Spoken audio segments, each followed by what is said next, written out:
आज का ये वीडियो प्रेमानंद महाराज जी का है। लोग मुझे उनका फिर वीडियो भेज रहे हैं समीक्षा के लिए। अब उन लोगों को उत्सुकता होती है। मैं पहले ही कह चुका हूँ कि परमानंद जी के पास कोई बौद्धिक बात नहीं है। बेचारे गांव के सीधे साधे अनपढ़ जैसे आदमी होते हैं, उस टाइप के साधु हैं। अब उनसे अपेक्षा ना करो कि वो आपको कोई आत्मज्ञान ब्रह्म ज्ञान ऐसा कुछ देंगे। भगत टाइप के आदमी हैं बेचारे, राधे राधे करते रहते हैं। ऐसी उनकी मान्यता, ऐसा विश्वास है। कहते भी हैं कोई कई बार वो कि मुझे ऐसा अटल विश्वास है। अटल मतलब अब इस जन्म में तो वो इस विश्वास को डिगने नहीं देंगे, है जो अब टल नहीं सकता है। वो वैसे भी उनकी इतनी उम्र हो गई है, और क्या ही टालेंगे इस उम्र में। तो वो एक वीडियो में कोई चमत्कार की जैसी बात कर रहे हैं। तो किसी ने वो वीडियो भेज के मुझसे पूछा है कि क्या ऐसे चमत्कार वास्तव में होते हैं या ये झूठ बोल रहे हैं। तो उनके इस वीडियो का जो लिंक है वो यहाँ आपको आई बटन में मिल जाएगा। अब क्या है कि झूठ तो बेचारे नहीं बोल रहे होंगे, क्योंकि सीधे साधे आदमी हैं, भगत टाइप के हैं, तो झूठ वगैरह तो नहीं बोल रहे होंगे। लेकिन अब उनको समझ में नहीं आता है कि ये क्या चीज़ें हैं। हाथ की सफाई, जादूगरी, उन्हें नहीं समझ में आता। वो ऐसा सोचते हैं कि ऐसा कुछ होता है ना। जैसे वो इस वीडियो में बता रहे हैं कि वो कहीं बैठे हुए थे और एक आदमी आया, एक साधु, और उसने जो है यूं हाथ घुमाया और कावड़े की खुशबू फैल गई वहाँ सारे वातावरण में। और फिर यूं हाथ हिलाया तो कोई दूसरी खुशबू फैल गई। और फिर उसने पानी को जो है शरबत बना दिया, ऐसा शरबत और वैसा शरबत टाइप का।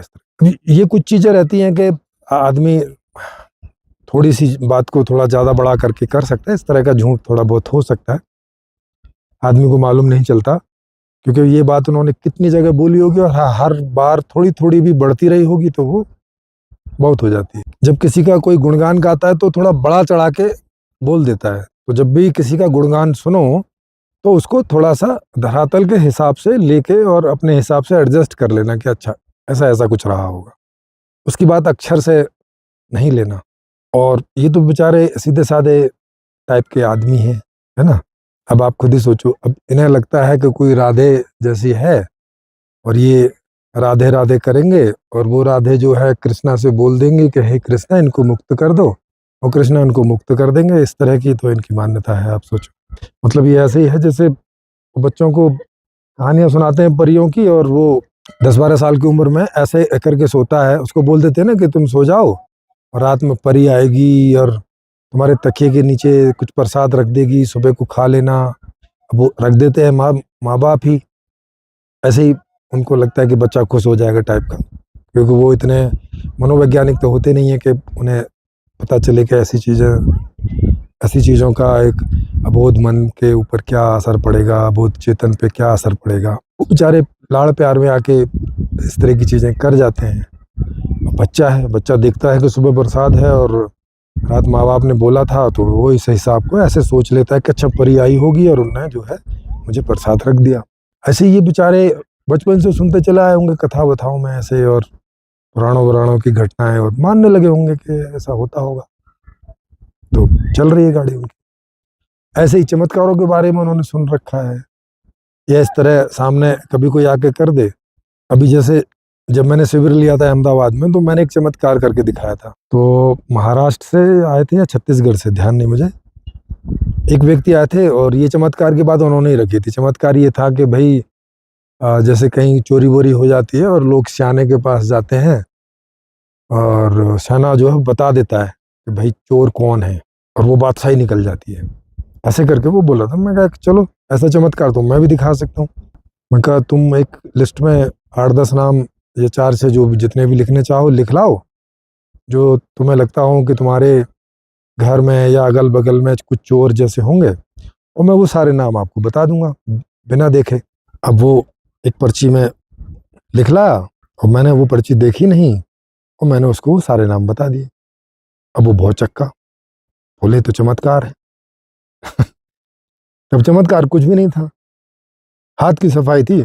जब मैंने उसे समझाया तो उसे समझ आया, वो हो अच्छा ये लोग ऐसा करते हैं, ऐसा करते हैं। अब वो बेचारा पकड़ नहीं पाया जब तक मैंने नहीं समझाया उसे। तो ऐसे ही प्रेमानंद जी जब तक नहीं समझते, जब तक वो जिसने वो ऐसे केवड़े की और ऐसे ऐसे करके दिखाई थी, वो जब तक खुद ही ना बता देता कि भाई मैंने ऐसे ऐसे किया है, इसमें कोई चमत्कार जैसा नहीं है, सब हाथ की सफाई है। अब ये ऐसे लोग ज्यादातर बताते नहीं है, क्योंकि उनका धंधा ही वो होता है। अभी जैसे जितने भी ऐसे लोग हैं जो आपके मन की बात जान लेते हैं, आपके बैंक का पासवर्ड बता देते हैं, आपके मोबाइल का पासवर्ड बता देते हैं, है ना, ऐसे कई खेल दिखाने वाले ऐसे लोग हैं जो हर महीने लाखों रुपए कमाते हैं इसी इसी तरीके से। तो वो ये बताते नहीं, क्योंकि बता देंगे तो फिर उनकी अर्निंग बंद हो जाएगी ना, उनका तो वही पेशा है, वही रोजगार है, तो उनको तो घर बैठना पड़ेगा अगर एक बार बता दिया। तो वो बताते नहीं है, वो कहते हैं हमसे आप ऐसे करवा लो, लेकिन हम बताएंगे नहीं कि ये हम करते कैसे हैं। पर वो ये बता देते हैं कि ये सब हाथ की सफाई ही है, इसमें जादू जैसा चमत्कार जैसा कुछ नहीं है, ये वो बता देते हैं। हाँ, लेकिन हम कैसे करते हैं ये नहीं बताएंगे, हम क्या तरीके इस्तेमाल करते हैं, क्या साइकोलॉजिकल ट्रिक इस्तेमाल करते हैं, वो नहीं बताएंगे, क्योंकि वही उनका अपना पासवर्ड है। अगर वो बता देंगे तो फिर कोई देखने नहीं आएगा इनकी उन कलाओं को, और उनको फिर टिकट से पैसे नहीं मिलेंगे। प्रेमानंद जी जो हैं, अब बेचारे गांव के सीधे साधे आदमी हैं, 10-11 साल की उम्र में ही साधु बन गए। तो कोई ढंग से न दुनिया देखी न कुछ, कहीं जाके साधना करने लग गए, गुरुओं जैसी साधु साधु संतों की मंडली जैसी में रहे, तो वैसी मानसिकता हो गई है ना टाइप की, कि पैसे पैसे को छूना नहीं है ना। और वैसे एक एक भगत ने इनके लिए एक बंगला बना रखा है, सुख सुविधाएं सारी लेंगे पर पैसा नहीं छूना है। अरे सुख सुविधाएं ले रहे हो या पैसा ले रहे हो, एक ही बात है, पैसे से सुख सुविधाएं तो आती हैं और थोड़ी कुछ आता है। पैसा सुख सुविधाओं को ही खरीदने बेचने का माध्यम भर है। तो कोई सीधा आपको पैसा देते तो भी ये उससे आप जाके सुख सुविधाएं खरीद लेंगे, और कोई सीधे ही सुख सुविधाएं देते तो भी एक ही बात है, वो पैसा ही दे रहा है आप। अब लेकिन अब बेचारे सीधे साधे प्रेमानंद जी, अब इन्हें सुख सुविधा में और पैसे में अंतर लगता है। ये सोचते हैं कि पैसा तो बहुत खराब चीज है, सुख सुविधाएं ठीक है। अब इनको पता नहीं है कि जो आदमी इन्हें सुख सुविधाएं दे रहा, जो बंगला उसने बनाया, वो बेचारे ने जमीन पैसे से ही खरीदी है, पैसे दे दे के लेबर से वो बंगला बनवाया है। उस बंगले में जितना ऐसो आराम, सब एसी फ्रिज फर्नीचर जो कुछ लगाया, सब पैसे से खरीद के ही लेके आया बेचारा वो, है ना। ऐसी सोच के भक्ताई में कि संत महात्मा हैं, चलो दान वान करो इनके लिए, हमें भी कुछ स्वर्ग में कोई कहीं कोई सीट वीट मिल जाएगी टाइप का, ऐसे चक्कर में वो अपना इन लोगों की सेवा करते रहते हैं। अब इन्हें लगता है कि हाँ सुख सुविधा ले लो, बोल रहे हैं भक्तों की 2-4 गाड़ियां खड़ी रहती हैं और जिसमें जाना होता है चले जाते। अब इन्हें पता नहीं कि वो गाड़ी जो है पैसे से आती है, जब गाड़ी में जाते हैं तो गाड़ी में पेट्रोल डीजल जो भी कुछ है वो पैसे से डलता है। तो बोलते हैं हमें क्या, पैसा खराब चीज है, तुम खर्च कर रहे हो, तुम जाओगे नरक, हम तो भाई साहब मोक्ष में जाएंगे, क्योंकि पैसे को हाथ नहीं लगाते। अब बताओ, पैसों को हाथ लगाना नहीं लगाने से मोक्ष मिलने नहीं मिलने का कोई भी संबंध है दूर दूर तक। अब पर बेचारे प्रेमानंद जी अब सीधे साधे आदमी, गांव के साधु संतों से सुन लिया है कि पैसा ऐसी चीज है, पैसा मोह माया है, और पैसे को हाथ नहीं लगाना है। वो बंगला मोह माया नहीं, वो गाड़ी मोह माया नहीं, वो जो सुबह सुबह शाम पेट भर के खाना खा जाते होंगे वो मोह मोह माया नहीं है, वो जो कपड़े पहन रखे हैं वो मोह माया नहीं है, वहां जो लोग सेवा में लगे हैं वो मोह माया नहीं है, पैसा ही मोह माया है बस। दूसरी तरफ इन्हीं पुराणों में आपको लिखा मिल जाएगा कि भाई पैसा तो लक्ष्मी होती है, लक्ष्मी बोले तो विष्णु जी की पत्नी, है ना। और ये कृष्ण को विष्णु जी का ही तो अवतार समझते हैं, माने कृष्ण की पत्नी, उसको हाथ नहीं लगाते हैं। और राधे उनकी प्रेमिका, उसके पीछे पड़े रहते हैं, दाय राधे दाय राधे दाय राधे दाय राधे, क्या दे, मोक्ष दे राधे मोक्ष दे राधे मोक्ष दे राधे, उसके पीछे पड़े रहते हैं। लक्ष्मी पे इन्हें भरोसा नहीं कि भाई लक्ष्मी जो है वो विष्णु जी को बोलेगी कि भाई प्रेमानंद जी को यार मुक्त कर दो। इनको लगता है कि लक्ष्मी जी तो थोड़ी चालू टाइप की है, वो इनके चांसे में नहीं आएगी। पर राधे को थोड़ा ये अपने जैसा समझते हैं, गांव की गंवारन, कि वो इनकी ऐसी चीज नहीं समझेगी और बस कृष्ण से बोल देगी कि कृष्ण चाहे दुनिया उलट पलट कर दो पर भाई प्रेमानंद जी को मोक्ष जरूर दो, है ना। ये आपकी बनाई हुई इस दुनिया से ना बहुत परेशान, बेचारे बहुत दर्द में हैं, बहुत ही दिक्कत में हैं। आपकी इस बनाई हुई दुनिया को ना नर्क से भी बदतर समझते हैं और डर के मारे आपको बोल नहीं रहे हैं, अब मुझे बोल रहे हैं एक कर दो, मेरे पीछे पड़े हुए हैं, भाई मेरा पेट पीछा छुड़ाओ इससे। और ऐसे राधा जो है कृष्ण को बोलेगी और बस इन्हें मुक्ति मिल जाएगी, इन्हें इस भगवान के बनाए हुए मंदिर से नहीं, सॉरी मंदिर से नहीं, भगवान के बनाए हुए इस नरक से मुक्ति मिल जाएगी। बेचारे है ना बहुत दर्द में हैं, बहुत ही मुश्किलों में हैं, बहुत तकलीफ में हैं। यहाँ इन्हें सुबह से शाम तक जैसे बिच्छू काट खाता और दर्द ही दर्द, दर्द ही दर्द। भाई ऐसे दर्दों में गुजर रही है इनकी जिंदगी। यहाँ से जितना जल्दी हो सके भागना चाहते हैं, पर भाई अब कृष्ण भगवान है कि मान नहीं रहे इनकी बात, राधा की बात भी नहीं मान रहे। पता नहीं इस जन्म में मानेंगे भी कि नहीं मानेंगे, पता नहीं इन्हें और अभी इस नरक में कितने जन्म लेने पड़े। बहुत हालत खराब है प्रेमानंद जी की, बहुत ज्यादा नरक में जीवन जी रहे हैं। सुबह शाम गाली देते रहते हैं ईश्वर को, कह रहे तूने ये दुनिया क्यों बनाई, ऐसी खराब दुनिया क्यों बनाई, ऐसा करते रहते हैं अंदर से बेचारे। भी हाल है उनका। कभी कभी तो मैं सोचता हूँ कि बेचारे अपनी ऐसी मान्यता की वजह से कितने ज्यादा दुखी हैं। मतलब ऐसे दुख उनके जीवन में है नहीं, अब तो नहीं है, पहले रहे भी होंगे। तो अब तो चारों तरफ सेवा करने में लोग लगे रहते हैं, बढ़िया से बंगले में रह रहे हैं, गाड़ी बाहर खड़ी रहती है, हर सप्ताह डॉक्टर डायलिसिस कर देते हैं। माने अब थोड़ी बहुत तकलीफ होगी अभी, जो ऐसे दर्द वर्द होता होगा, पर ज्यादातर जिंदगी तो अभी अच्छी ही है। पर ऐसी मान्यता की वजह से अंदर ही अंदर कितने दर्द में रहते हैं, मानसिक दर्द, मानसिक दुख में, ऐसा समझ के कि इस दुनिया में तो मेरा कोई नहीं है, यहाँ तो सब अपने मतलब के आदमी हैं, सब पाखंडी हैं, ये दुनिया तो नरक है, भगवान ने गलत चीज बना दी है। ऐसा सोच के उनके अंदर के दुख को समझ सकते हो, जो उनकी ही गलत मान्यताओं की वजह से बना हुआ। क्या करें बेचारे। तो भैया ऐसा चमत्कार वगैरह नहीं होते हैं, इस तरह के चमत्कार टाइप की चीजें कई सारे जादूगर करते हैं और वो बताते हैं कि ये हाथ की सफाई है, बस ये नहीं बताते कि करते कैसे। लेकिन अभी आप यूट्यूब पे जाएंगे तो अभी कई जादूगर इन चीजों का खुलासा करने लग गए हैं कि जो जादूगर हैं, जो ऐसे ऐसे दृश्य दिखाते हैं कि आम आदमी को देख के लगता है कि यार ये कैसे हो गया, ये तो एकदम चमत्कार है। पर वो उसके तकनीक को समझाते हैं कि ये कैसे किया जाता है और हमारे देखने की जो एक लिमिटेशन है उसका इस्तेमाल वो किस ढंग से ऑर्गेनाइज करते हैं कि वो हमें चमत्कार जैसा लगता है, लेकिन असल में वो चमत्कार नहीं, वो एक तरकीब ही होती है, एक तरीका ही होता है। तो यूट्यूब में ऐसे उसमें आप डाल देंगे कि एक्सपोज जादूगर ऐसा करके, या जादूगर जादू कैसे करते हैं, इस तरह का आप यूट्यूब पे जाके सर्च मारेंगे तो वहाँ ऐसे बहुत सारे वीडियो है। मैंने खुद कम से कम 20-30 वीडियो देखे होंगे जिसमें वो जादूगरों की ऐसी जो टेक्निक्स हैं उन्हें अब लोग बताने लग गए हैं पीछे से। हालांकि वो अपना चेहरा नहीं दिखाता उसमें, शायद इसलिए नहीं दिखाता क्योंकि जादूगरों में ये एक कोड रहता है कि भाई हम अपने इन चीज़ों को ऐसे जनमानस में ऐसे आम करके नहीं बताएंगे, क्योंकि नहीं तो फिर उनके रोजगार पे इसका असर पड़ता है। बात भी सही है, वैसे ही बेरोजगारी इतनी ज़्यादा है, ये बात है।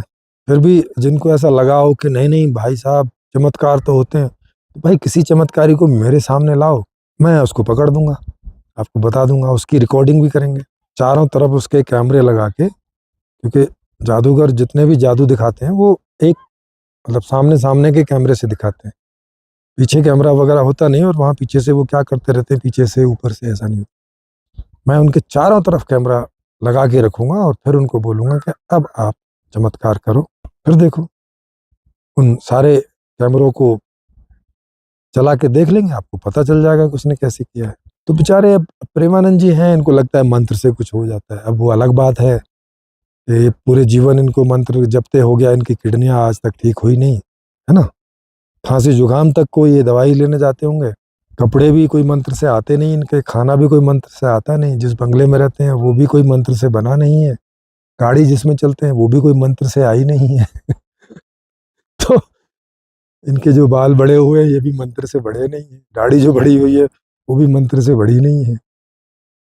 इनके जो दांत हैं वो भी मंत्र से बने नहीं है। इनकी आंख नाक कान जो भी है, जो चश्मा लगाते हैं वो भी कोई मंत्र से बना नहीं है। फिर पता नहीं मंत्र से क्या बना रहे हैं। इनके जीवन में एक ऐसी चीज नहीं है जो जिसे देख के आप बोल सको या ये बोल सकें कि भाई ये तो मंत्र से बनी, कि भाई देखो मैंने लंगोटी पैर रखी ये तो मंत्र से बनी। नहीं भैया, वो भी नहीं मंत्र से बनी हुई, उसका भी एक बनने का मेथड है ना। जितने सेवक उनके चारों तरफ घूम रहे हैं उनमें से एक भी मंत्र से नहीं बना है। सब अपनी माओ से पैदा हो के आ रहे हैं। इनका एक बाल भी मंत्र से नहीं बना हुआ है, उनका एक नाखून भी मंत्र से नहीं बना हुआ। वो जो बोलते हैं वो भी मंत्र से नहीं बोलते हैं। इन सब का एक प्रोसेस है, तो फिर भी वो बोले चले जा रहे हैं।